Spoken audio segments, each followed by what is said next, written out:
আমরা যদি ফরহাদ মজারের শ্রেণী চরিত্রটা একটু দেখলে দেখা যাবে যে ফরহাদ মজার কিন্তু আসলে অত্যন্ত বড়লোক শ্রেণীর একজন মানুষ। কি মওদুদির আলাপের সাথে ওনার আলাপটা অনেক মিলে যায়, এই কারণেই মিলে যায় কারণ দুজনই ফ্যাসিস্ট। আমি বোধহয় ফরহাদ মজারকে ভুলে ফ্যাসিস্ট বলে ফেলেছি। এইভাবে বলি যে প্যারালালি উনি ইসলামিস্টদেরকে যেভাবে আপনার মানে ভালোবাসেন, সেই জায়গা থেকে উনি বামপন্থীদের সম্পর্কে তো আসলে খুব একটা পরামর্শমূলক কোনো কিছুই বলেন নাই। সবাইকে শুভেচ্ছা আমাদের টকিং অ্যানিমেলের পডকাস্টের আজকে এপিসোড 7। আজকে আমাদের পডকাস্টের আলোচনার বিষয় ফরহাদ মজারের পলিটিক্স। ফরহাদ মজারের জন্ম 1947 সালের 9 আগস্ট। উনি একাধারে কবি, সাহিত্যিক, বুদ্ধিজীবী, রাজনৈতিক বিশ্লেষক সহ ওনার আরও অনেক বিভিন্ন পরিচয় আছে। ফরহাদ মজার 1970-এর দশকে ঢাকা বিশ্ববিদ্যালয়ের শিক্ষার্থী থাকা অবস্থায় উনি সিরাজ শিকদারের সাথে রাজনীতিতে যুক্ত হন। উনি শিকদারের সাথে সর্বহারা পার্টিতে জড়িত ছিলেন। পরবর্তীতে উনি বাংলাদেশের বিভিন্ন রাজনৈতিক ধারার বা বিভিন্ন রাজনৈতিক অ্যাক্টিভিটির বড় ক্রিটিক ছিলেন। বিশেষ করে বিএনপির যে অতি ডানপন্থী ইয়ার উনি ক্রিটিক ছিলেন, কিংবা জামাতের সাথে আওয়ামী লীগের আতাতকে নিয়ে উনি এক সময় ক্রিটিক করেছেন। এমনকি উনি একটা দীর্ঘ সময় মার্কিন সাম্রাজ্যবাদেরও ক্রিটিক করেছেন। এবং সম্প্রতি 5 আগস্টে ছাত্র জনতার অভ্যুত্থানের পর থেকে বা তার আগে থেকেই সামাজিক যোগাযোগ মাধ্যম থেকে শুরু করে বিভিন্ন গণমাধ্যমে বর্তমান সরকার থেকে শুরু করে বিভিন্ন অ্যাক্টিভিটির ওনার ক্রিটিক দেখা যাচ্ছে। তো ফরহাদ মজার একটা দীর্ঘ সময় ধরে দীর্ঘ একটা কয়েক যুগ ধরেই বাংলাদেশের রাজনীতিতে ওনার বিভিন্ন প্রভাব আছেন। উনি বিভিন্ন সময় বিভিন্ন আলাপ থেকে শুরু করে বিভিন্ন চিন্তাভাবনা উনি মানুষকে জানিয়েছেন। উনি বলেছেন ওনার লেখায়, ওনার কবিতায়, ওনার বইয়ে। তো ফরহাদ মজারের যে পলিটিক্স বা ওনার যেই ট্রানজিশন যদি আমি বলি, উনি ছাত্রজীবন থেকে শুরু করে উনি একটা দীর্ঘ সময় উনি বামপন্থী বিপ্লবের স্বপ্ন দেখতেন। ওনাকে অনেকেই বলেন যে উনি বাংলাদেশের প্রথম নিও মার্কসিস্ট একটা আলাপ আছে ফরহাদ মজারের। তো এবং বর্তমানে ওনার যেই ট্রানজিশন যদি আমি সেটাকে কোট করি, যে উনি বর্তমানে মওদুদি শরীয়তবাদী যেই বিপ্লবের উনি স্বপ্ন দেখছেন বা উনি একটা ধারণা পোষণ করেন। তো এই যে ফরহাদ মজারের পলিটিক্স বা ফরহাদ মজারের যে রাজনৈতিক চিন্তাভাবনা, সেটার গুরুত্ব অবশ্যই আছে বাংলাদেশে। উনি কোনো দল না করে, কোনো রাজনৈতিক দলের অংশ না হয়ে উনি বর্তমানে বাংলাদেশের রাজনীতির একটা বড় স্টেক হোল্ডার হয়েছেন। এটা ওনার একটা অবশ্যই কৃতিত্ব। এবং পাশাপাশি ওনার রাজনৈতিক মতধারার পরিবর্তন বলবো বা সেটার ওনার বা সেটা যেই হোক, সেটা হলো যে ওনার যেই গুরুত্ব কিংবা ওনার যেই যদি কোনো ওনার যে ক্রিটিক থাকে, সেটা নিয়ে আসলে আজকে আমাদের আলাপের বিষয়টা। তো আমি আপনাদের মধ্যে একজনকে অনুরোধ করব শুরু করার জন্য। তো আমি অনুরোধ করব আকাশ ভাইকেই ফরহাদ মজারকে নিয়ে কিছু বলার জন্য। নিলয়কে ধন্যবাদ। ফরহাদ মজার মানে আপনি নিলয় যে ইন্ট্রোডাকশনটা দিলেন, ফরহাদ মজার তো আসলে বিশেষ করে ওনার জীবনে সম্ভবত পলিটিক্যালি সবচেয়ে বেশি গুরুত্বপূর্ণ অবস্থায় উনি আসলে এই মুহূর্তেই মনে হয় আছেন। তো আসলে প্রাথমিকভাবে আমি যেটা বলতে চাইবো যে উনি এই আন্দোলনে আসলে ওনার যে ভূমিকাটা ছিল, সেটা আসলে প্রাথমিকভাবে খুবই অভিনন্দনযোগ্য একটা ভূমিকা ছিল ওনার, এটাতে কোনো সন্দেহ নাই। কিন্তু আসলে আমরা রিসেন্ট টাইমে যেটা দেখি, যে প্রাথমিকভাবে যদি বলি যে উনি আসলে বামপন্থীদেরকে নিয়ে যে আলোচনাগুলো করলেন, এইটা আসলে মোটামুটি বলা যেতে পারে যে এটা আসলে একটা একপেশে আলাপ এবং অনেক অনেক পয়েন্টই সেখানে আসলে উনি বামপন্থীদের যেভাবে সমালোচনা করলেন। কিন্তু সেই দিক থেকে যদি আমরা দেখি, যেমন বাংলাদেশে আপনার হেফাজতিদের উপরে যখন হামলা হয়, শাপলা চত্বরে যে হামলাটা হয়, সে সময় কিন্তু আসলে বুদ্ধিজীবীদের মধ্যে উনি সম্ভবত প্রধানতম ছিলেন যিনি আসলে এটার প্রতিবাদ করছেন বা একভাবে আবার হেফাজতিদেরকে শাপলা চত্বরে যে মানে হেফাজতিরা আসছিলেন, ওইটার পিছনে ফরহাদ মজারের একটা ভূমিকা ছিল, এরকমও আলাপ একটা শোনা যায়, যেটা সলিমুল্লাহ খান আবার এটার একটা কাউন্টার অ্যানালাইসিস দিয়েছিলেন। তো যাই হোক, এখন আমি প্রাথমিকভাবে যেটা মনে করি যে আসলে বাংলাদেশে যারা ইসলাম পালন করেন কিংবা সবচেয়ে বড় কথা যারা ইসলামী দল আছেন, ওনাদের একটা ভোকাল তো অবশ্যই গুরুত্বপূর্ণভাবে দরকার ছিল, এবং সেটা আসলে ফরহাদ মজার হাজির করছেন এবং উনি তাদেরকে ভাষা তৈরি করছেন বা ভাষা দিয়েছেন এবং তাদের সম্পর্কে উনি কথাও বলেন, এবং সেটা ঠিকই আছে, সেটাতে কোনো সমস্যা নেই। কিন্তু আমার কাছে যেটা ব্যক্তিগতভাবে মনে হয় যে উনি আসলে বামপন্থীদেরকে নিয়ে যে আলোচনাগুলো রিসেন্ট টাইমে আমরা অন্তত শুনলাম, এইটা আসলে খুবই মানে একচক্ষু বিশিষ্ট হরিণের মতো মনে হইলো। যে উনি আসলে মানে ধরা যাক উনি ইসলামিস্টদেরকে যে রকমের আপনার ভাষা তৈরি করে দিচ্ছেন, উনি বামপন্থীদেরকে কিন্তু মোটামুটি এক কথায় ফ্যাসিস্ট হিসেবে খারিজ করে দিয়ে খুব একটা কিন্তু আসলে আমরা মানে ওনার গলায় সমবেদনা কিংবা হচ্ছে যে এক ধরনের আমি বলবো যে মানে কোনো ধরনের প্রেমমূলক কোনো অবস্থান আসলে আমরা দেখি নাই, বা উনি আসলে ভালো পরামর্শও দিছেন এরকমও খুব একটা আসলে দেখা যায় না। উনি একভাবে বাতিলই করছেন আর কি বামপন্থীদেরকে, এবং একভাবে উনি হয়তো ওই মানে মার্জিনা মন্তব্যের মতো উনি একটা কথা বলছিলেন যে যারা এর মধ্যে মার্কস পড়েন, যারা হচ্ছে কমিউনিস্ট ইশতেহার পড়ছেন ওরা ভালো আছে, ওরা খারাপ না, কিন্তু যারা পড়ে না এগুলো ওরা হচ্ছে ফ্যাসিস্ট। কিন্তু এটা আসলে মানে একভাবে বলা যায় ফরহাদ মজার মতো লোকের কাছ থেকে, যিনি বাংলাদেশে 80-র দশকে ওনারা নিউ মার্কসিস্ট বলে গালি দেওয়া হইতো, কারণ উনি ওই সময় ফুকো চর্চা করতেন এবং অন্যান্য অনেক কিছু করতেন। এবং ফরহাদ মজারের যে আপনার ইন্ট্রোডাকশনের মধ্যে আপনি যে কথাগুলো বললেন যে ফরহাদ মজারের আসলে রাজনৈতিক আমরা যদি তার বিবর্তনটা দেখি, উনি আসলে কে ছিলেন বা শুরু থেকে উনি আপনার সিরাজ শিকদারের সঙ্গে ছিলেন, তারপর নিউ মার্কসিস্ট হিসেবে উনি আপনার এক ধরনের খ্যাতি ছিল বা কুখ্যাতি ছিল, তারপরে হচ্ছে উনি, এবং আরও ইন্টারেস্টিং ব্যাপার হচ্ছে যে ব্যক্তিগত প্র্যাকটিসের দিক থেকেও বাংলাদেশে যখন মানে এটা আসলে বলা উচিত না কিন্তু আসলে এখানে বলতেই হচ্ছে যে ফরিদা আপা ওনার যে এখন বর্তমান ওয়াইফ আছেন, বাংলাদেশের কিন্তু প্রথম লিভ টুগেদার ওনারা করছেন, এরকম একটা জিনিস কিন্তু সবাই জানে আসলে যে 1985-র দশকে প্রথম লিভ টুগেদার ওনারাই করছেন। তো এই কথাটা আমি কেন বললাম যে এখন ঠিক আছে আমরা জানি যে রাজনীতিকভাবে রাজনীতি একটা জিনিস, কিন্তু আমরা সবাই জানি যে আসলে কালচার কিংবা আমার যে প্র্যাকটিসটা আছে সেটাও রাজনীতির একটা বড় অংশ। সেই দিক থেকে ওনার যদি আমরা ব্যক্তিগত প্র্যাকটিসের দিকে তাকাই, ওনার তো নানান রকমের কথা চালু আছে এবং এগুলো অনেক কিছুই সত্যি, সেটা আমরা জানি সবাই। তো সেগুলো নিয়ে আমি বিশেষ বলতে চাইবো না, কিন্তু আমার কাছে মনে হয় যে উনি যে যেইভাবে এখন একভাবে মার্জিনে মন্তব্য দিয়ে বামপন্থীদেরকে একভাবে আপনার এক লাইনের মধ্যে যে সেরে উঠতে মানে সেরে ফেলতে চাইলেন, এবং মানে আর দূর এরা কোনো ব্যাপার না, এরকম একটা জায়গায় মনে হইলো ওনার কথাটার মধ্যে। তো এই পয়েন্টটা আমার কাছে ব্যক্তিগতভাবে খুবই হিপোক্রিটিক্যাল বলে মনে হয় আর কি। যেমন আমি যদি এইভাবে বলি যে প্যারালালি উনি ইসলামিস্টদেরকে যেভাবে আপনার মানে ভালোবাসেন, সেই জায়গা থেকে উনি বামপন্থীদের সম্পর্কে তো আসলে খুব একটা পরামর্শমূলক কোনো কিছুই বলেন নাই, তাই না? যে উনি যে বামপন্থীরা আসলে কি করতে পারে কিংবা যারা মার্কসিস্ট পলিটিক্স করতেছে ওনাদের আসলে কি করা উচিত, উনি বলেন যে কমিউনিস্ট ইশতেহার পড়েন, মার্কস পড়েন, তাইলেই কাজ হয়ে যাবে। কিন্তু এগুলো আসলে খুবই এক ধরনের মানে আপনার খুবই শিশুতোষ কথাবার্তা আর কি। তো এইটা একটা সমালোচনার জায়গা থাকবে। আরেকটা কথা আমি এই মুহূর্তে বলবো, তারপর অন্যরা বলবেন, সেটা হচ্ছে যে আমরা যদি ফরহাদ মজারের শ্রেণী চরিত্রটা একটু দেখি, শ্রেণী দৃষ্টিকোণ থেকে দেখলে দেখা যাবে যে ফরহাদ মজার কিন্তু আসলে অত্যন্ত বড়লোক শ্রেণীর একজন মানুষ। আপনারা নিশ্চয়ই জানেন ফরহাদ মজারের কিন্তু প্রবর্তনা নামে একটা দোকান আছে, সেটা কিন্তু অনেক দিন ধরে আছে এবং সেটার ভালোই মাসিক ইনকাম আছে। ওনার বাড়ির কথা আমরা জানি, টাঙ্গাইলে ওনার সম্পত্তির কথা আমরা জানি, হ্যাঁ, এবং উনি এনজিওর সঙ্গে তো অনেক দিন ধরে জড়িত, নয় কৃষি আন্দোলনের মাধ্যমে বা যাই হোক।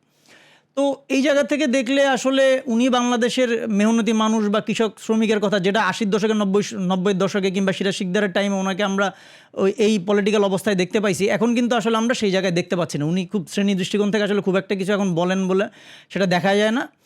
তো এটাও আর একটা সমালোচনার জায়গা আর কি আমার দিক থেকে থাকবে। আরেকটা জিনিস যেটা আমি বলবো সেটা হচ্ছে যে ফরহাদ মজারের যেমন আধুনিকতা কিংবা পাশ্চাত্যের মোকাবেলা বিষয়ক অনেক ধরনের আলাপই আছে আসলে, এবং সেটা অনেক ক্ষেত্রেই খুবই গুরুত্বপূর্ণ কাজ, কোনো সন্দেহ নেই। কিন্তু এবং যেমন উনি রিসেন্ট টাইমে একটা আপনার ওই মানে জুলাই অভ্যুত্থানের পর উনি একটা আলাপ করতেছিলেন হচ্ছে আপনার আরসি মজুমদার, ওইখানে উনি বললেন যে আপনার হচ্ছে জেনজি এই যে টার্মিনোলজিটা, এটা বিল গেটসের শেখানো একটা ব্যাপার, সো এটা ব্যবহার করা যাবে না, সবাই বাংলাদেশের তরুণ। কিন্তু আমার এখানে আসলে যেটা বক্তব্য থাকবে সেটা হচ্ছে যে এই যে ঢালাওভাবে মানে পাশ্চাত্যের সমস্ত কিছুরই একটা বিরোধিতা করা, এটাও আমি মনে করি খুবই একটা সংকীর্ণ দৃষ্টিভঙ্গি। যেমন ধরেন ওনার কথা দিয়ে যদি আমি ওনার একটা উত্তর দিই, মার্কস কোথাকার? মার্কস কি আমাদের ভারতের নাকি? তো উনি মার্কসের নিচ্ছেন, উনি আবার অন্যদেরকে নেবেন না, অন্য যাই কিছু হবে উনি ডিরেক্ট একদম আধুনিকতার মোকাবেলা বিষয়ক বা পাশ্চাত্যের যত আইডিয়া আছে সব কিছুকেই উনি খারিজ করে দিচ্ছেন। সেগুলোর বদলেতে উনি মোকাবেলা করতে গিয়ে আসলে কাদের নিয়ে উনি মোকাবেলা করতে চান? উনি কি আমরা কি ধরে নিব তাহলে যে বাংলাদেশের ইসলামিস্ট যারা বা উগ্রপন্থী যারা আছে ওনাদেরকে নিয়ে উনি মোকাবেলা করবেন? তো এইটাও আসলে খুবই একপেশে এক ধরনের কাজ কারবার। আরেকটা জিনিস আমি বলবো সেটা হচ্ছে যে আসলে এটা আমার ব্যক্তিগতভাবে মনে হয়, সেটা হচ্ছে আমাদের বাংলাদেশে দেখা যায় যে বুদ্ধিজীবীরা যেহেতু ইন্টারন্যাশনালি কম রেকগনাইজ, বা আমরা আগেও একটা পডকাস্টে আলাপটা করতেছিলাম যে, তো সেই কারণে দেখা যায় যেটা যে ফরহাদ মজার সাহেবের মানে ওনার এখন যে বয়স আর কি, এই বয়সে উনি খুব স্বাভাবিকভাবে হয়তো চাইতে পারেন যে বৃহত্তর জনগোষ্ঠীর কাছে ওনার একটা বড় রকমের স্বীকৃতি, সেটা উনি হয়তো দাবি করতে পারেন বা চাইতে পারেন, ভিতরে মনে আকাঙ্ক্ষা করতে পারেন। তো সেই দিক থেকে হয়তো উনি চান যে আসলে ওনার যে ভাষা আছে বা ওনার যে উনি যে রাজনীতিটা এখন করছেন সেটা আসলে বৃহত্তর জনগোষ্ঠীকে আপনার ধারণ করুক। তো সেটা সমস্যা নাই, মানে খুব স্বাভাবিকভাবেই যে লোকটা রাজনীতি করবে সে আসলে দেশের বৃহত্তর মানে গণের আকাঙ্ক্ষার কথা তো তার বলতেই হবে। কিন্তু সেই জায়গাটায় এসে যদি আমরা দেখি যে বুদ্ধিজীবীর যে আরেকটা বড় দায়িত্ব থাকে যে নতুন ভাবনা চিন্তা বা জনগণকেও এক ধরনের প্রস্তুত করে তোলা, জনগণের অবস্থানে সবসময় নাইমা না যাওয়া, সেই দিক থেকেও কিন্তু আসলে এটা একটা সংকীর্ণতা বলে আমার কাছে মনে হয়, যে উনি আসলে ওই জায়গাটা এখন কিন্তু ওনার প্রায় গত 10 বছর আমরা খুব একটা কিছু দেখিও না ওনার। উনি একদমই জেনারেল ভাষায় আমি দেখি যে অনেকের সঙ্গেই আপনার ইসলাম নিয়ে কথা বলেন বা নানান কিছু বলেন, সেটা খুব ভালো। কিন্তু আসলে জনগণের সামগ্রিকভাবে জনগণের মানে মধ্যে কি আসলে নাস্তিকেরা পড়েন না, বামপন্থীরা পড়েন না, কিংবা সুফিরা পড়েন না? তো উনি তো নিজে আসলে লালনপন্থী লোক, তাই না? উনি নিজেকে ফকির বলেন, আবার বাউল ফকির এগুলার তফাতেও উনি মানে অত্যন্ত আপনার স্পষ্ট ভাষায় বলেন যে আসলে এগুলো কোনোটাই সেম না, এগুলো সূক্ষ্মতা নিয়ে ওনার অনেক রকমের মাথা ব্যথা। সেটা খুব ভালো, বুদ্ধিজীবী হিসেবে সূক্ষ্মতা তো খুবই গুরুত্বপূর্ণ। কিন্তু আসলে এদের ভোকাল কিন্তু আমরা আসলে ফরহাদ মহাজারের বয়ানে গত কয়েক বছরে আমরা আসলে খুব একটা দেখি না, যে ওনাদেরকে নিয়ে আসলে ওনার বক্তব্যটা কি। বা বাংলাদেশে যে রিসেন্ট টাইমে যে প্রচুর মাজার ভাঙা হইলো, এটা নিয়ে তো ফরহাদ মহাজার সাহেব কিছু বললেন না। তো এগুলো তো আসলে একদমই স্পষ্ট একভাবে গণবিরোধী অবস্থান বলা যাইতে পারে এগুলাকে। তো আমরা যেরকম ওনার প্রশংসা করতেছি, ওনার এর মধ্যে যে প্রগতিশীল ভূমিকাটা ওনার ছিল, অবশ্যই জুলাই বিপ্লবের সময় বা অভ্যুত্থানের সময় উনি যে ধারাবাহিকতার সঙ্গে এক ধরনের জনগণের সঙ্গে উনি আপনার রিলেট করছেন, কিংবা সেই জায়গা থেকে ওনার যে বক্তব্যটা ছিল সেটা খুবই ভালো। কিন্তু এই যে জায়গাগুলো আমি আসলে অবতারণা করলাম, এগুলো ওনার আসলে একটা সমালোচনার দিক, এবং আমার দিক থেকে আহ্বান থাকবে যে আসলে মানে উনি আসলে এই ব্যাপারগুলো নিয়ে একটু পুনর্বিবেচনা করবেন আর কি, যে উনি আসলে মানে এই যে যাদের কথা আমরা বললাম ওনাদের ব্যাপারে আসলে উনি কী ভাববেন, কিংবা এগুলোকে উনি কীভাবে অ্যাড্রেস করবেন। মোটামুটি এক ধরনের ওই আপনার মানে ক্যাজুয়াল একটা টকিংয়ের বাইরে এসে উনি, যেমন মাঝখানে আপনি একটা ফেসবুকে স্ট্যাটাস দিলেন যে আপনার বামপন্থীদেরকে ফ্যাসিস্ট বলে ওনারা গোস্বা করেছেন, সরি। তো এটা তো এক ধরনের আসলে উনি একটা ফাত্রামো করলেন, মোটামুটি মজাই করলেন আর কি। কিন্তু আসলে এটা তো মজার বিষয় না। এবং উনি কিন্তু মানে ওনার যে শুরুর দিকের পলিটিক্সটা, ওনার আজকে এখান পর্যন্ত আসছেন। এবং আমরা জানি যে ভারতীয় মহাদেশের অনেক সম্পর্কেই বলা হয় যে শেষ পর্যন্ত মানে ওই মার্কসিস্টদের বা বামদের পরিণতি হয়ে হচ্ছে শেষ পর্যন্ত ওই মানে ইসলামিস্টদের সঙ্গেই আর কি। তো যাই হোক, সেটা আমি এত ঢালাভাবে বলতে চাইবো না, সেটা নিঃসন্দেহে একটা গুরুত্বপূর্ণ জায়গা আছে। কিন্তু ওনার আসলে এই জায়গাগুলোও আর কি খুব ভালোভাবে আমি মনে করি যে ওনার পুনর্বিবেচনা করার প্রয়োজন আছে। ছিলেন আকাশ ভাইয়ের আলাপ থেকে মাথা আসলো কয়েকটা কথা, যে আকাশ ভাই অনেকটাই বললেন আর কি, যে তার যে রাজনৈতিক বিভিন্ন সময় অতি পরিবর্তন এবং খুবই মানে দীর্ঘ লাফের মতো পরিবর্তন, ওনাকে অনেকাংশে দেখতে গেলে রাজনৈতিক গিরগিটি বলা যায় আর কি। বেশ লম্বা লম্বা লাফ দেন উনি এবং ক্ষণে ক্ষণে রং বদলান। তো একটা কথা আকাশ ভাই বললেন যে উনি বামপন্থীদের নিয়ে সেভাবে কখনোই বলেন নেই, ওইটার সাথে একটু ছোট্ট দ্বিমত আছে ভাই। ছোট্ট দ্বিমতটা হচ্ছে উনি একবার বলছিলেন, উনি একটা কবিতা লিখছিলেন। হ্যাঁ, উনি কবিতা লিখছিলেন যে হুমায়ুন তোকে রেখে বলতে পারতো মা একটু ধীরে যা। হ্যাঁ, এটা বলেছিলেন তিনি হুমায়ুন কবিরকে হত্যার পর, যেটা হচ্ছে ওনার তৎকালীন পার্টি পূর্ব বাংলা সরবরাহ পার্টি যে হত্যাটা করে। এখন কথিত আছে যে এই হত্যার সাথে ওনার নিজেরও যোগ ছিল, আমি জানি না আদতে, এটা কথিত আছে। কিন্তু হ্যাঁ, যেখানে খুন করা হয়েছিল সেটা ওনার খুব বাসারই কাছে। এবং হচ্ছে সেদিন হুমায়ুন কবিরকে তার বাসায় ডেকেও নিয়েছিলেন ফরহাদ মহাজার নিজেই। তো বামপন্থা যে ওনার কোনো ভূমিকা নাই তা তো না। সিরাজ সিকদার বিরোধী একজন বিপ্লবীকে হত্যার ব্যাপারটার সাথে তিনি আর হয়তো জড়িততা আছে। এবং তারপর তিনি আবার নিজের জায়গাটা ক্লিয়ার রাখতে ওনার চিরকালীন আচরণে যে নিজে নিরাপদ থাকতে আবার তিনি একটা বিখ্যাত কবিতা লিখে ফেললেন।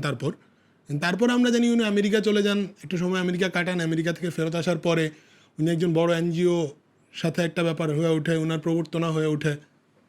এই তো ওনার একটা পরিবর্তনের জায়গা। কিন্তু আমি আসলে সাম্প্রতিক সময়ের ওনার আলাপগুলো নিয়ে বেশি আগ্রহী।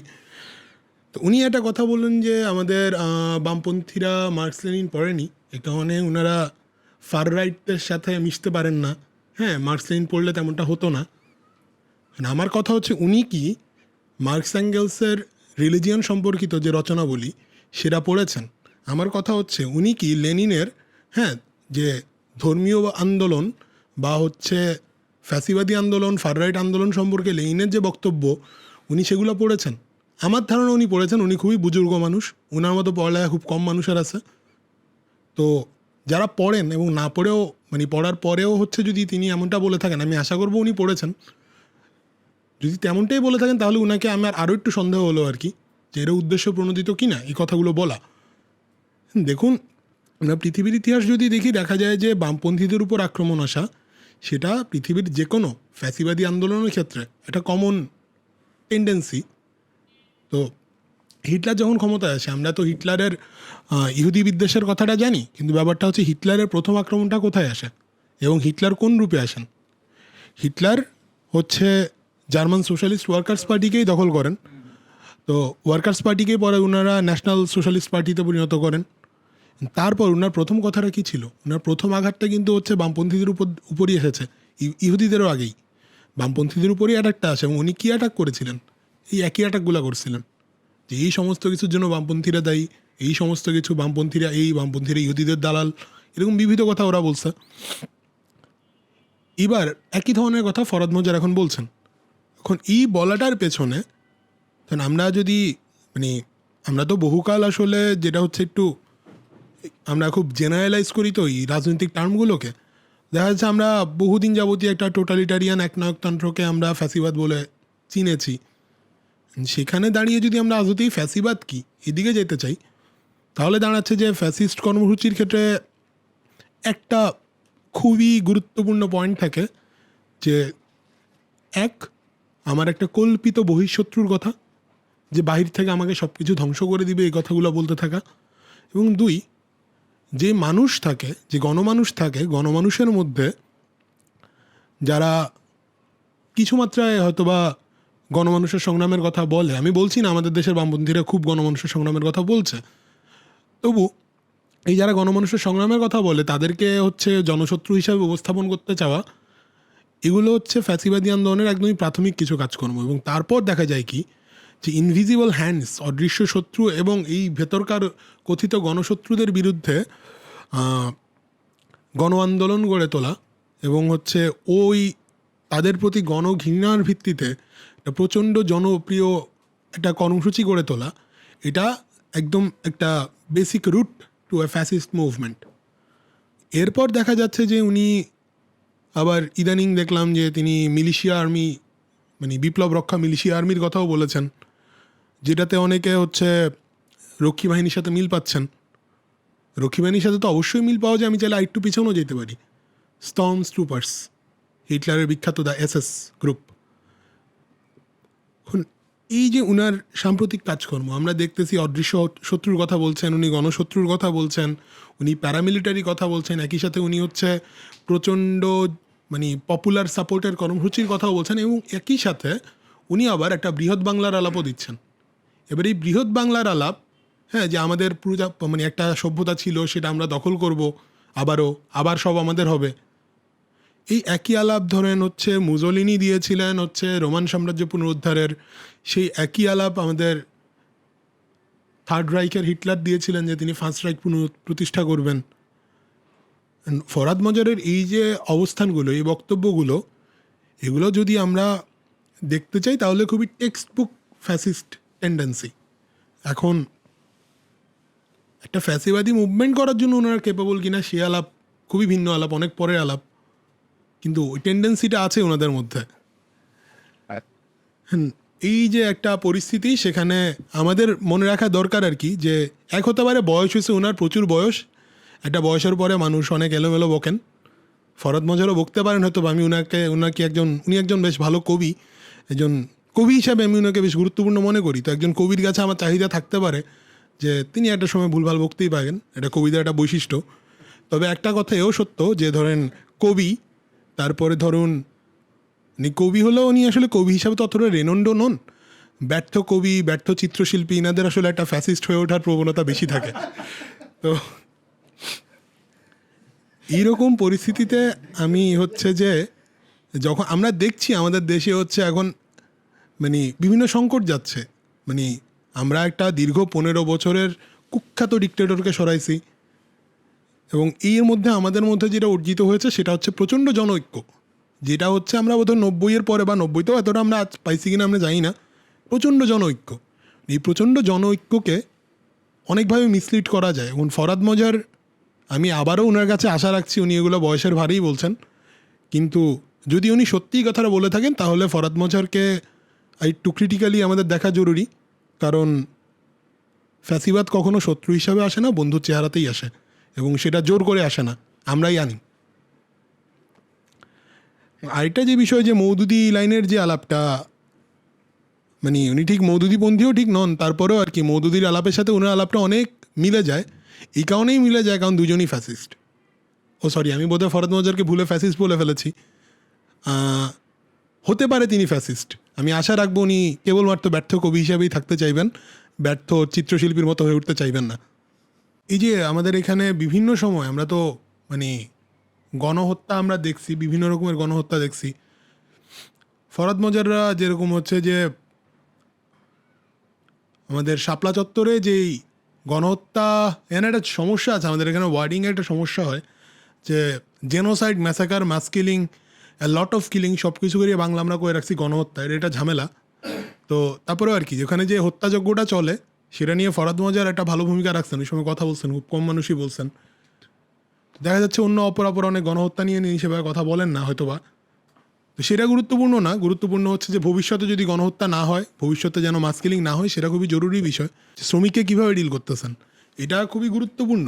কারণ হচ্ছে যে একটা জিনিস আমাদের দেখা দরকার যে এই যে অভ্যুত্থান হয়েছে, আমরা অনেকেই এটার বিভিন্ন রকম স্টেক নিচ্ছি। অনেকে বলতেছে ওই ছাত্ররাই করছে, অনেকে বলছে এই ছাত্ররাই করছে, অনেকে বলছে এই বুদ্ধিজীবীদের কথাতেই এই ছাত্ররা নামছে, অনেকে বলতেছে যে না আমরাই মাস্টার মাইন্ড ছিলাম। কিন্তু এই গণ অভ্যুত্থানের আসল নায়ক বলি, আসল যোদ্ধা বলি, এটা ছিল আমাদের শ্রমিক শ্রেণী, আর কেউ না, আর কেউ না। আমরা যখনই মাঠে গেছি, যখনই বিপদে পড়ছি, ওই এলাকার শ্রমিকরা আমাদের বাঁচাইছে। ওই এলাকার শ্রমিকরা যদি আমাদের সামনে ঢাল না হইতো, আমরা প্রত্যেকে লাশ হয়ে ফেরত আসতাম, হাসিনা এখনও দেশের প্রধানমন্ত্রী থাকতো।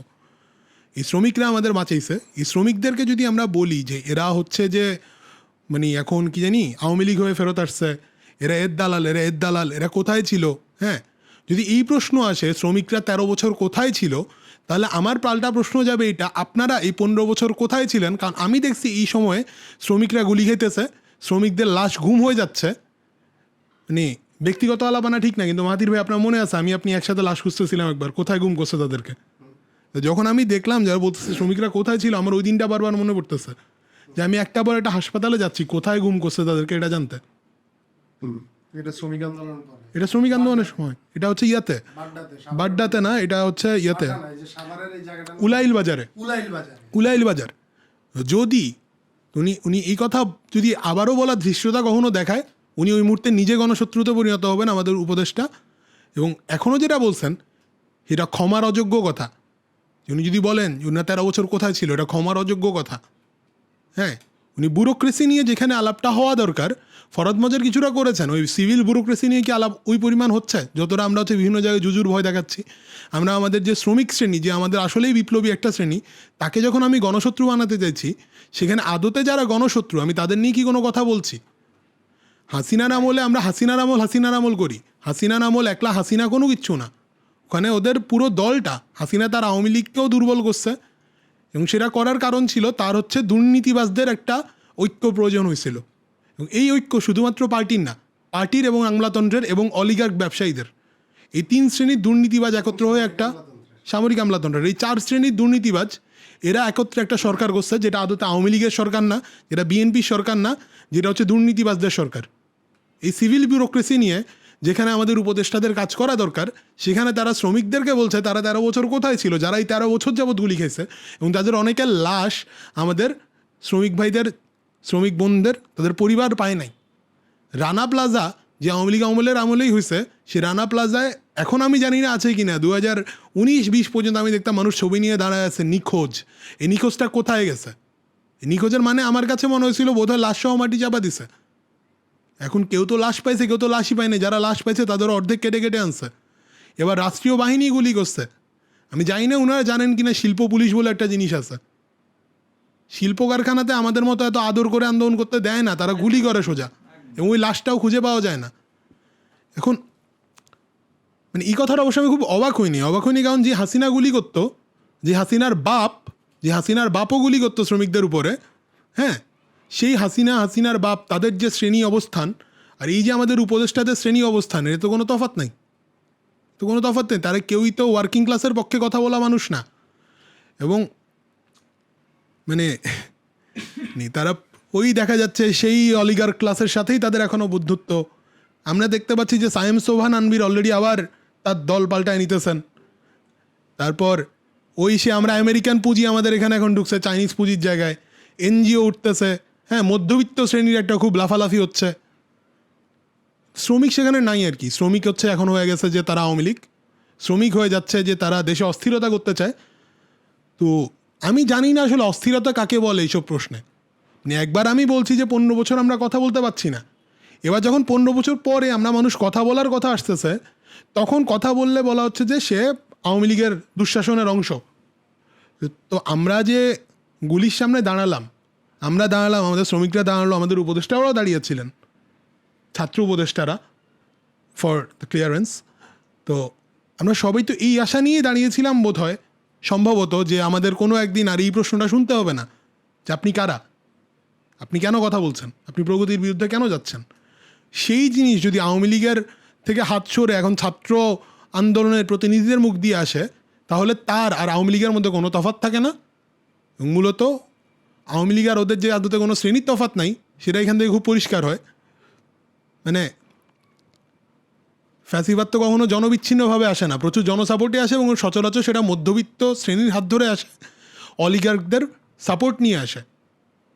এবং অলিগার্ক বলতে বড় ব্যবসায়ী এবং আমলারা, সিভিল আমলারা, এবং হচ্ছে মধ্যবিত্ত শ্রেণী হয় তার একদম ভ্যানগার্ড আর্মি।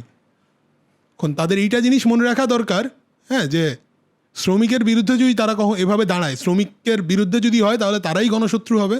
এবং পৃথিবীতে সেটা হচ্ছে ওই সোভিয়েত বিপ্লব ধ্বংসকারী স্টালিন যখন হচ্ছে, সে তো শুধু ট্রটস্কি বুখারিনকে মারে নাই, সে হচ্ছে প্রচুর বিপ্লবী শ্রমিকদেরও মারছে। বা হিটলারও প্রচুর এদের শ্রমিকদের মারছে, মুজোরিনিও মারছে, ওই সুহার্তও মারছে, এবং হাসিনার বাপ মুজিবও মারছে। হ্যাঁ, তারা প্রত্যেকেই বারবার এদের বিরুদ্ধে হাত দিছে। শেখ মুজিব হচ্ছে পার্লামেন্টে দাঁড়ায় বলছিলেন যে আজ কোথায় সিরাজ শিকদার, লাল ঘোড়া দাবড়ায় দিছেন। হ্যাঁ, সিরাজ শিকদারের কবর এখনও মোহাম্মদপুরেই আছে। শেখের বেটি কোথায়? ও কি বাংলাদেশে তার কবর হবে আদৌ?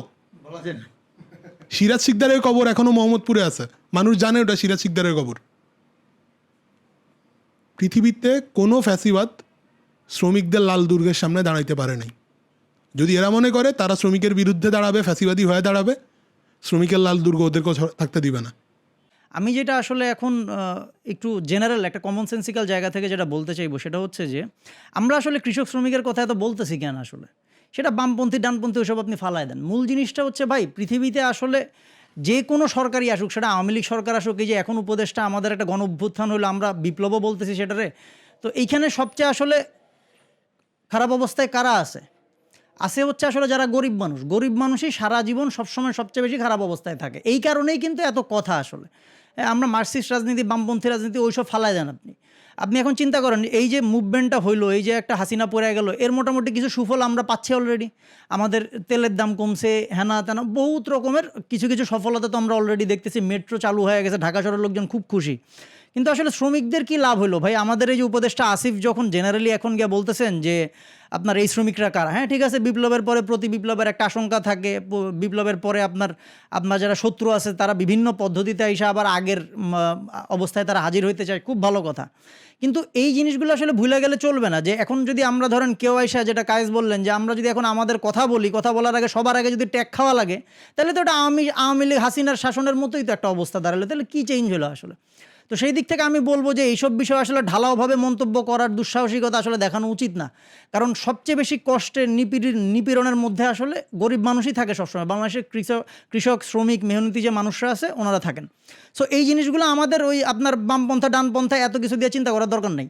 হ্যাঁ, আপনার স্বাভাবিক একটা কমন সেন্সের জায়গা থেকে দাঁড়ায় আপনি চিন্তা করবেন যে আসলে সবচেয়ে বেশি কষ্টে কে আছে, কে আসলে একটা বিপ্লবের সুফল একদমই পায় না।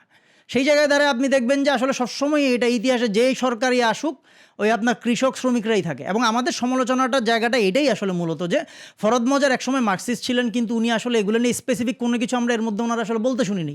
তো এই জায়গাটা হচ্ছে প্রবলেমেটিক আর কি। সেই জায়গাটা আমাদের আহ্বান থাকবে যে ওনারা আসলে এই কথাগুলো বলবেন। এমনকি এখনকার যারা উপদেষ্টা মণ্ডলী আছেন এবং ইউনূস সাহেবের যে সরকার আছেন, আমরা জানি ওনারা অবশ্যই তুলনামূলকভাবে তো এখনও আসলে গণবান্ধব একটা অবস্থানেই আছেন। তো ওনাদের প্রতি আমার যেটা দাবি থাকবে যে এই জিনিসগুলোকে আপনারা আসলে সব ফালাই দিয়ে মানবিকভাবে দেখতে হবে। প্রথম কথা হচ্ছে এইটা। আচ্ছা, দ্বিতীয় কথা আমি যে জায়গাটা বলতে চাইবো সেটা হচ্ছে যে আপনার ফরহাদ মজার যে বামপন্থী বা মার্কসিস্ট রাজনীতির যে সমালোচনাগুলো করলেন, তো সেটার তো আমরা প্রাথমিকভাবে একটা বিরোধিতা করছি, কিন্তু আসলে ওনার পক্ষ হয়ে না ঠিক, মানে আমার নিজেরও ব্যক্তিগতভাবে মনে হয় যে আসলে বামপন্থীদের আপনার কিছু সমালোচনা আসলে আমি করতে চাই। সেটা হচ্ছে এক নম্বর, যে যেমন এখন বাংলাদেশের যদি আমরা অবস্থান দেখি, দেখেন আপনি বামপন্থী বলতে যদি ভাবেন যে হচ্ছে আপনার ওয়ার্কার্স পার্টির মেনন ওই জাসদের ইনু, তাইলে কিন্তু সেটা সামগ্রিক আসলে কোনো পরিস্থিতি না বা সামগ্রিক কোনো দৃশ্যপট না। আপনারা দেখেন বাংলাদেশে গত 15 বছরে আপনার যেই সমস্ত লোকজন আসলে, যেমন ধরেন এখন আমরা জানি যে হাসিনার যেই আমাদের মানে জুলাই অগাস্টের যে গণঅভ্যুত্থানটা, সেইখানে তো আমরা মোটামুটি মানে কোনো দিকে না তাকায় সবাই একজোট হয়ে কাজ করছি। কিন্তু আমরা যদি চিন্তা করি যে আসলে গত 15 বছরে বাংলাদেশে যা কিছু হয়েছে, আপনার ধরেন অনেকগুলো মুভমেন্ট যেমন আপনার এর মধ্যে হয়ে গেছে, আমরা তনুর কথা জানি, প্রশ্ন ফাঁসের কথা জানি, এরকম আরও হাজার হাজার মানে শয়ে মুভমেন্ট হয়েছে, মানে কি প্রতিবাদ হয়েছে, অন্যায়ের প্রতিবাদ হয়েছে। এই অন্যায়ের প্রতিবাদগুলো কারা করছিল আসলে? এই অন্যায়ের প্রতিবাদগুলো হ্যাঁ কম সংখ্যক হইলেও ওই বামপন্থীরাই করছে, বামপন্থীদের একটা অংশ করছে, সবাই তো আর করে না। তো এই জিনিসগুলো ঢালাওভাবে বলা যাবে না। আপনার ধরেন বদরুদ্দিন ওমর, উনি কিন্তু 15 বছর কেন, উনি 1970 সাল থেকে বলতেছে যে বাংলাদেশে আসলে দরকার হচ্ছে গণ অভ্যুত্থান। তো এই কথা কয়বার আসতেছে? এই যে আপনার 28-29 তারিখের দিকে যখন খুবই ভয়াবহ জটিল পরিস্থিতি চলতেছে, সেই সময়টা শিক্ষক ফোরাম, আপনার আনু মোহাম্মদ, হাসিবুর রহমান, তারপরে হচ্ছে যে আপনার আরও অন্যান্যরা যারা ছিলেন, ওনারা কি প্রতিবাদ করেন নাই? ওনারা ওই সময় মানে ওই সময় তো আমরা নিজেরাও সবাই ভয়ে ছিলাম, তো সেই সময় কি ওনারা ওনাদের মানে নিজেদের জীবনের রিস্ক নিয়ে এই সমস্ত আন্দোলন করেন নাই?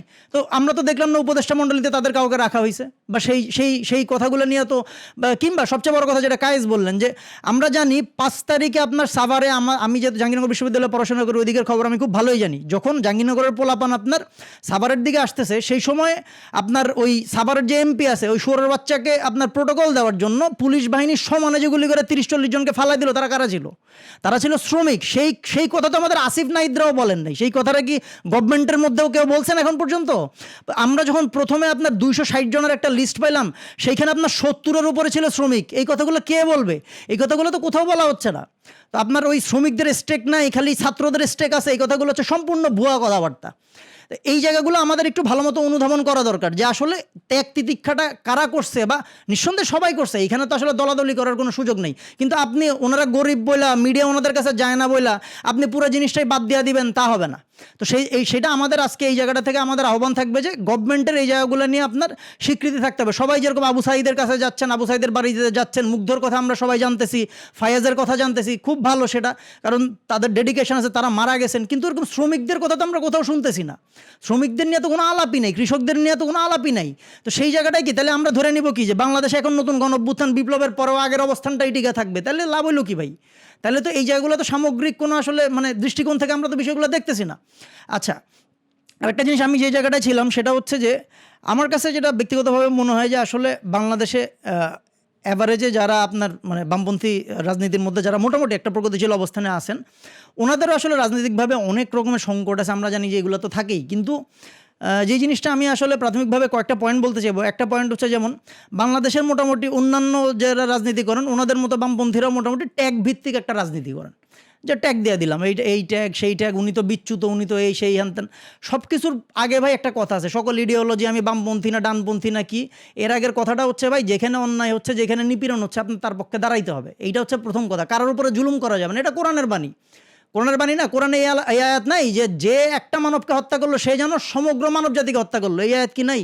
তো আজকে যারা হচ্ছে যে এই সমস্ত মানে ওই আপনার ধোয়া তুলতেছেন, আলাপ করতেছেন, এই সমস্ত যে মুরতাদদের এই করতে হবে, এদের এই করতে হবে, সেই করতে হবে, ইসলামের মধ্যে যে অন্য একটা সুফিবাদী যারা আছে এদের মাজার ভেঙে দাও, যারা আছে ওদেরকে এই করে দাও, এগুলোর সঙ্গে কিন্তু আসলে ইসলামের আপনার কোনোই সম্পর্ক নাই। এগুলা সামগ্রিকভাবে হচ্ছে এক ধরনের মানে আমার কাছে যেটা মনে হয় যে এগুলো হচ্ছে আপনার ওই যে এখন বাংলাদেশে আপনার আমরা এক সময় মানে আমরা জানি যে আওয়ামী লীগ যেরকম হচ্ছে আপনার ভারতের ওই আপনার ম্যান্ডেট নিয়ে টিকা ছিল, এখন কিন্তু বাংলাদেশে আমেরিকারও একটা বিরাট আপনার প্রভাব আছে এখানে। হ্যাঁ, আমরা জানি যে ইউনূস সাহেব যতই ভালো লোক হন, উনি আসলে কোন অ্যালায়েন্সের লোক। তো এই জিনিসগুলো আমি সামগ্রিকভাবে বলবো যে আসলে এগুলো জনগণের এই জায়গাগুলো বোঝা খুবই গুরুত্বপূর্ণ। এবং আরেকটা জিনিস আমি যেটা বলতে চাই সেটা হচ্ছে যে আপনার ফরহাদ মজহারের ক্ষেত্রে আসলে যেই ঘটনাটা ঘটছে বলে, বিশেষ করে রিসেন্ট টাইমে যেটা ঘটছে বলে আমার কাছে মনে হয় সেটা হচ্ছে যে বাংলাদেশের আপনার অলমোস্ট মানে 70-80% আপনার বুদ্ধিজীবী বা মানে প্রাক্তন বাম রাজনীতিবিদদের যেই ঘটনাটা ঘটে, তো ওনাদের একটা হীনমন্যতা হয়ে যায়। যখন ওনাদের বয়স 60-70 পার হয়, তখন ওনাদের মনে হয় যে আসলে জীবনে তো ইডিওলজি নিয়ে গণমানুষের পক্ষে অনেক দাঁড়াইলাম, কিন্তু মানুষ তো আমার খুব একটা চিনল না, সবার ঘরে ঘরে তো আমার নামটা আসলে জপে না। তো এই জন্য ওনারা কী করেন যে সকল সূক্ষ্মতা বাদ দিয়া কিংবা হচ্ছে সামগ্রিকভাবে আগের অবস্থানটা বাদ দিয়া ওনারা হচ্ছে একটা জেনারেল একটা স্টেটমেন্টের জায়গায় আইসা পড়েন আর কি। তো ফরহাদ মজারের ক্ষেত্রেও সেটা একভাবে ঘটছে বলে আমার কাছে মনে হয়।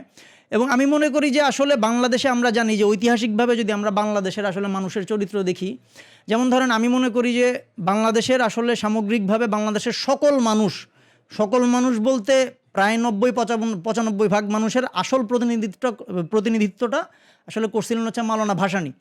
আপনারা জানেন যে উনি যখন কাকমারি সম্মেলনে করতেছেন ওই সময় বাংলাদেশে কমিউনিস্টরা অনেক ক্রাইসিসে ছিল। উনি কিন্তু মোনাজাত করে আল্লাহর কাছে উনি বলছিলেন এরকম যে হায় আল্লাহ তুমি কমিউনিস্টগুলোরে দেইখা রাইখো। তো এই যে উনি কথাটা বলছেন এটা দিয়ে কী বোঝা যায়? আসল কথাটা হচ্ছে ভাই এই ইসলামফোবিয়া বাম ডান এসব বাইনারি করে তো আসলে আখেরে জনগণের কোনো লাভ হবে না। আপনি আপনার সামনে আমি আমার সামনে অনেক হত্যা খুন এইসবই দেখতে থাকবো, এক পক্ষ আরেক পক্ষকে ট্যাগ মারতে থাকবে এবং জনগণ আমরা ঠিক সেই ওই যে আমরা জানি যে ধরেন আপনার বিএনপির যেমন হচ্ছে একটা জিয়াউর রহমানের একটা ইডিওলজিক্যাল অ্যাপারেটাস আছে, আওয়ামী লীগের শেখ মুজিববাদ আছে এরকম। তো এইরকম বাইনারির মধ্যেই দেশটা চলতে থাকবে আসলে। আজকে আমরা যেমন দেশ সংস্কারের কথা বলতেছি বা বিশেষ করে ছাত্র জনতা বা আপনার ইয়াং পোলাপান যেই ধরনের আপনার সংস্কার চাচ্ছে বা নতুন একটা দেশ চাইতেছি আমরা, সেই জায়গায় চাইতে গেলে মানে সেইটা হইতে গেলে কিন্তু আসলে আমাদের বাংলাদেশের যে ঐতিহাসিক একটা বাস্তবতা সমন্বয়বাদের যে সকল মতের মানুষ এই জায়গায় থাকবে, কারো উপর লাইফ থ্রেটনিং কোনো কিছু আসবে না। তো এই জিনিসটা আসলে সবচাইতে বেশি গুরুত্বপূর্ণ যে আপনার সকলের মতামতটা শুনতে হবে এবং তারা সবাই সবার মতো থাকবে। কেউ হচ্ছে অতিরিক্ত উগ্রতা যদি প্রকাশ করে রাষ্ট্রের আইনের অধীনে তাদেরকে বিচার করতে হবে। আমরা এর মধ্যেই অনেকগুলো ঘটনা দেখছি। তো এই জিনিসগুলো এটা আমাদের এই দিক থেকে আহ্বান থাকবে। এইটা আর একটা জিনিস ব্যক্তিগতভাবে একটু মজা করি, সেটা হচ্ছে যে আজকে আমরা ফরহাদ মজারকে নিয়ে আলোচনা করলাম। তো উনি তো নিজে নোয়াখালীর লোক, মানে আমি নিজে মাঝদিকোটে থাকতাম ছোটোবেলায়, উনি নিজেও এখানে থাকতেন। এখানে যারা অন্যান্যরা আলাপ করছেন ওনারাও নোয়াখালীলা। সো আমরা 3 নোয়াখালীলা মিলা আরেক নোয়াখালীর বিরুদ্ধে কথা বলছি। তো যাই হোক, আসলে বিরুদ্ধে কথা বলি নেই, মূলত আসলে ওনার অনেক প্রগতিশীল ভূমিকা আছে, সারা জীবন ধরে উনি সেটা রাখছেন। কিন্তু আসলে আমরা তো ওই যে মানে কাউরে মুজিব হইতে দিতে পারি না যে ওনার নামে কিছু বলা যাবে না, তাই না? তো সেই জায়গা থেকে সবাই মানুষ।